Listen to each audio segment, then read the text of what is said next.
Bien-aimés dans le Seigneur, Shalom, vous êtes dans votre émission La Voix du Salut. La Voix du Salut, c'est l'émission de l'évangile Salomon Prophète 30. C'est une émission de l'édification, une émission de révélation, une émission de retour à la parole. Je sais que vous êtes nombreux, les internautes qui nous suivons, chaque temps qui vous est donné pour que vous puissiez être en contact avec l'Esprit. Nous sommes au temps de la fin, c'est le temps où chacun doit chercher à connaître la parole, parce que le monde a été créé par la parole. Au commencement, c'était la parole, et la parole a tout béni, la parole a tout créé, et la parole oriente, bénit, délivre. Cet après-midi encore, le Seigneur me met en cœur de vous amener une parole qui va encore édifier quelqu'un. Cet après-midi, je vais vous parler sur les péchés. Les péchés. La Bible déclare le salaire de la mort, le salaire du péché, c'est la mort. Quand il n'y avait pas de péché, il n'y avait pas la mort. Mais dès que l'homme a péché dans le jardin d'Éden, il y a eu la mort. Nous avons deux sortes de morts, la mort spirituelle et la mort charnelle. Nous avons beaucoup de gens, ils vivent, ils roulent dans de belles voitures, ils dorment dans de belles maisons, bien habillés, ils ont beaucoup d'argent, mais ils sont morts spirituellement. Ces gens-là, pour qu'ils soient ressuscités, il leur faut la parole. Je passe directement dans la parole pour que nous puissions parler sur les péchés cet après-midi. Je suis dans 2 Samuel 11, l'adultère et crime de David. J'ai lu au nom de Jésus-Christ dans 2 Samuel 11, je commence au premier verset. L'année suivante, au temps où les rois se mettaient en campagne, David envoyait Joab avec ses serviteurs et qui disait pour détruire les fils d'Amon et pour passer là-bas, mais il y avait Jérusalem. Et un soir, David de sa couche, et comme il se trouvait sur le toit de la maison royale, il a appelé là une femme qui était David fit un petit parent. On lui dit, n'est-ce pas, Bathsheba, fille de la femme grise, il a envoyé les gens pour l'acheter, elle vint vers lui et il coucha avec elle. Après s'être purifiée de sa souillure, elle retourna dans sa maison. Cette femme devint enceinte et elle fit dire à David, je suis enceinte. Alors David expédia cet ordre à Joab, envoie-moi Iri, les Hétiens. Et Joab envoya Iri à David. Iri s'est rendu auprès de David, qui l'interrogea sur l'état de Joab, sur l'état du peuple, sur l'état de la guerre. Puis David dit à Iri, descends dans ta maison, lave tes pieds. Iri sortit de la maison royale et il fut suivi d'un présent du roi. Mais Iri se coucha à la porte de la maison royale avec tous les serviteurs de son maître. Et il ne descendit point dans sa maison. Là, je m'arrête là. Nous sommes dans 1 et 2 Samuel 11, 1 à 9. On nous dit, le roi David, c'était au temps où les rois partaient dans la guerre. Au lieu qu'il s'en aille à la guerre, lui, il restait à voyager pour aller faire la guerre. Mais dans ce cas le roi a besoin une belle femme. Cette femme était au de Bathsheba, la femme de son soldat. Alors Bathsheba, David, qui est tombé par le plus du corps. Bien vous savez que l'homme est battu. Encore, il y a l'âme. Tu dois savoir aussi longtemps que tu es en vie, ton corps sera ton ennemi. Parce que le corps n'a jamais été satisfait. Le corps n'a jamais dit assez, ça suffit. Le corps ne fait que demander.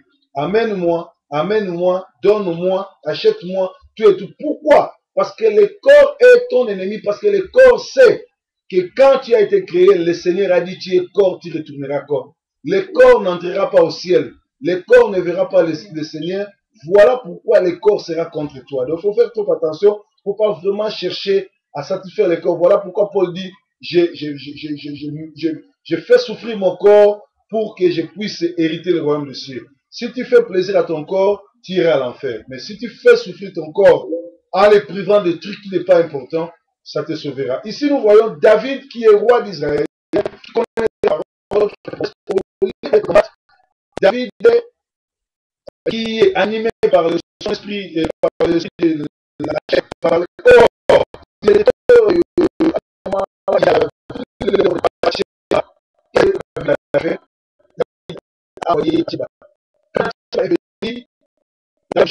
qui était une femme mariée, c'était interdit à l'Israël, il ne pouvait pas faire ça, mais David a fait ça. Et quelques temps après, la femme est venue informer David de les gosses. Donc, qu'est-ce qu'il va faire? David va rappeler Iri. Iri qui était dans la guerre, en bataille, on les rappelle à la maison. David lui donne le whisky, des boissons alcooliques. Il enivre Iri parce qu'il sait que chaque homme qui vient du voyage, surtout un soldat qui était au front, je ne sais pas combien de temps Iri est resté au front, mais comme il rentrait, comme il était saoulé, il allait maintenant aller s'accoupler avec sa femme. C'est-à-dire que, qu'est-ce que David voulait? David voulait esquiver cette grossesse. Il voulait donner cette grossesse à Iri. Parce qu'une fois que Iri rentrait dans sa maison et couchait avec sa femme, il redevenait le propriétaire de cet enfant. Or, David oubliait que tout homme de Dieu, tout héros, parce que David était général d'armée, il était prophète, il était roi, il était roi. Tout homme qui touche une femme, cette femme-là devient roi. Aucune autre personne ne touche pas pour les sacrificateurs. Quand c'est marié, on sacrificateur des femmes. Aujourd'hui, nous avons le problème parce que les sacrificateurs des hommes qui a été entré de cette femme-là,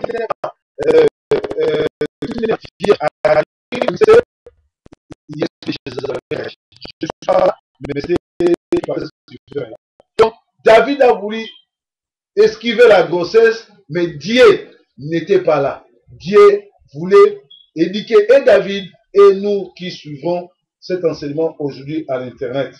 Alors, on nous dit, Iri se coucha à la porte de la maison royale avec tous les serviteurs de son maître. Il ne descendit point dans sa maison. On a informé David, on lui dit, Iri n'est pas descendu dans sa maison. Et David dit à Iri, n'arrives-tu pas de voyage? Pourquoi n'es-tu pas descendu dans ta maison? Iri répondit à David, l'arche et Israël et Juda habitent sous la tente. Mon seigneur Joab et les serviteurs de mon seigneur campent en rase campagne. Et moi, j'entrerai dans ma maison pour manger et boire et pour coucher avec ma femme. Aussi vrai que tu es vivant et que ton âme est vivante, je ne ferai point cela. Là, nous sommes dans 2 Samuel 11 à 12. Il ne savait pas la déclaration qu'il avait faite de roi, qu'il ne pouvait pas rentrer coucher, qu'il ne pouvait pas aller coucher dans la maison. Israël et le général étaient dans le combat. C'était sa condamnation. C'est pourquoi il y a la suite de l'événement. David invite à manger à boire en sa présence. Il est livré. Et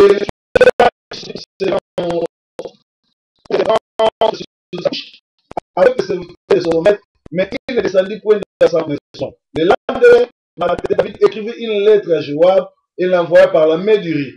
La lettre qui condamnait Iri à la mort, c'est lui-même Iri qui l'avait amené.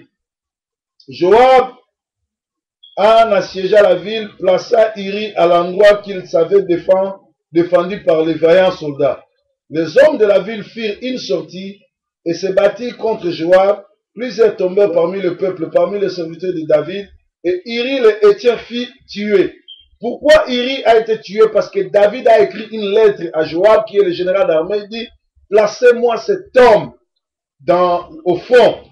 Et on l'a placé au front, il est mort. Alors, ce qui m'intéresse ici, c'est quand Iri a été placé au front, il est mort. Alors, nous sautons directement, nous sommes toujours dans 2 Samuel 11. Maintenant, nous lisons le verset.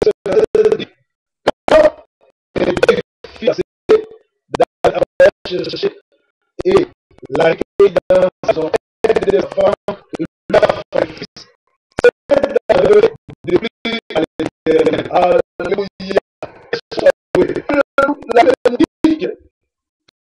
Iri est mort.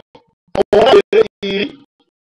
Après la maladie d'Iri, la Bible déclare que après la maladie d'Iri, David envoya des gens pour aller chercher cette femme.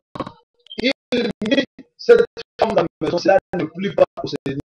Pourquoi cela n'a pas pu se faire? Parce que David avait péché. David avait péché. David avait pris la femme de son serviteur. David avait pris ce serviteur-là, il avait tué. Voilà pourquoi David, comme il a péché, comme le salaire du péché c'est la mort, David devait payer. Comment David va payer?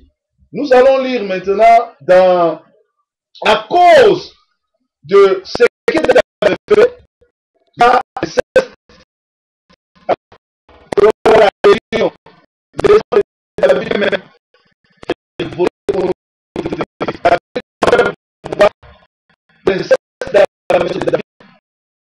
David s'est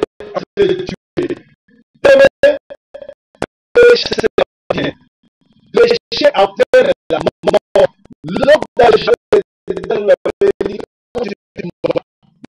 L'homme avait mangé l'arbre de connaissance, il était mort, mais il était mort charnellement, il était mort spirituellement, mais charnellement il vivait.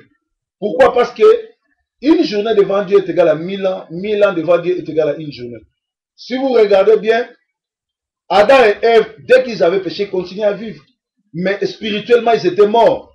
C'est la même chose avec nous aujourd'hui. À cause du péché, ça entraîne la mort. Le salaire du péché, c'est la mort. Quand David, qui est le roi d'Israël, il est général d'armée, il est le prophète de Dieu, qu'est-ce qu'il fait à cause d'une femme? La femme de Uri, les Hétiens, à cause de la convoitise de la chair, David va aller s'accoupler avec cette femme, ça va créer des histoires. Suivez les parties 2, je vais vous mentionner qu'est-ce qui s'est passé dans la vie de David. À cause du péché, à cause du plaisir sexuel, à cause de ce que l'Éternel avait interdit, lui qui était roi, au lieu d'aller combattre, au lieu d'aller protéger son pays, les territoires qu'il devait puis je suis en train de quand elle a vu le roi, le roi,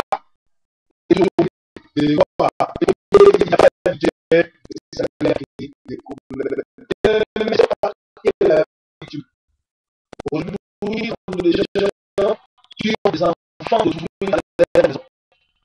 Il y a des femmes mariées à des gens, mais elle a des qu'elle a étudié.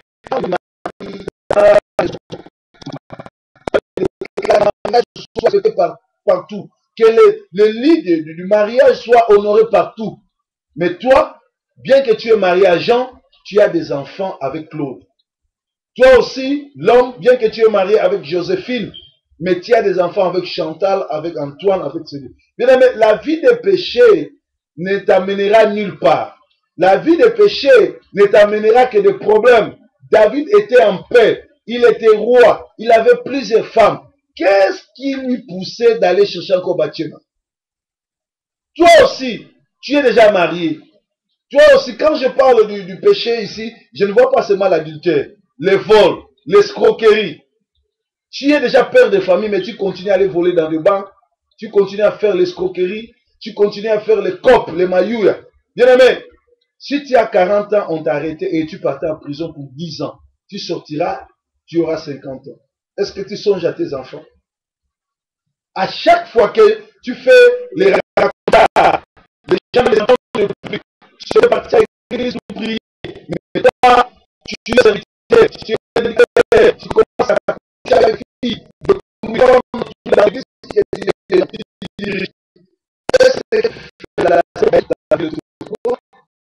les gens sont au courant, ils savent ce qu'ils font, même avec eux. Quand ils détruisent les foyers, c'est le cas du feu. On se prenait pour l'homme qui fait la parole, on se prenait pour l'homme qui fait Dieu. Voilà la combat de la chaîne. Avant de mourir, tu as péché sur la terre, tu paieras sur la terre.